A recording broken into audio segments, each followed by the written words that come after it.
Assalamualaikum warahmatullahi wabarakatuh. Ini adalah video yang ketiga, dan jangan lupa nombor telefon saya 019-969-9079. Saya Nasir daripada Nadicom Digital Sdn Bhd. Untuk pertemuan kali ketiga ni, untuk step yang ketiga, saya nak tunjukkan bagaimana cara anda perlu tambahkan nombor kod akaun baru dalam General Ledger Maintenance. Okey, kalau anda lihat kat sini General Ledger, klik dekat Maintain Account. Sekarang ni dalam Depreciation ni ataupun dalam Non-Current Asset ni, anda lihat tidak ada yang menunjukkan komputer dan juga account komputer, account asset komputer dan juga accumulate depreciation komputer. Mana kita highlight macam ni, kita klik new.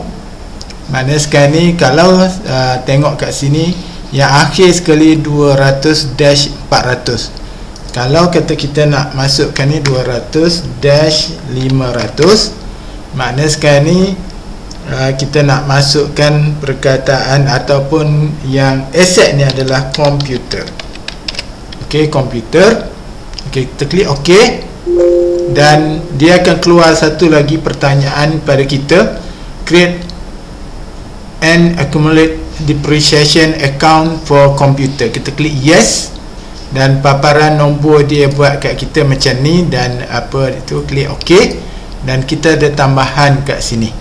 Jadi dalam keadaan ini, sekiranya anda rasa ok, nak betulkan kedudukan akaun pula cash at bank ni, kalau anda perlu betulkan untuk CIMB, double klik, kita masukkan sini CIMB bank.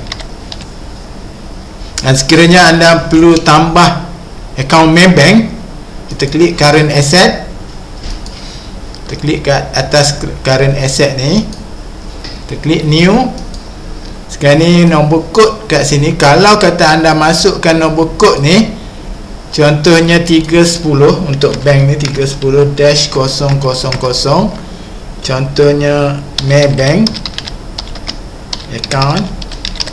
ok, anda perlu masukkan bank account, klik ok. Kalau dia keluar macam ni, bermaknanya nombor 310-00 dah digunakan. Kita dah berklik balik yang tu, kita klik sini, kita tukar jadi 310-001, klik ok, dan paparannya keluar macam ni. ok, sekarang ni kalau kita mau tambah yang lain-lain, boleh tambah dalam current liability, equity, ada liability, returning dan lain-lain. Anda boleh tambah ikut kehendak anda sendiri. Jadi saya rasa cukup sekadar tu dahulu.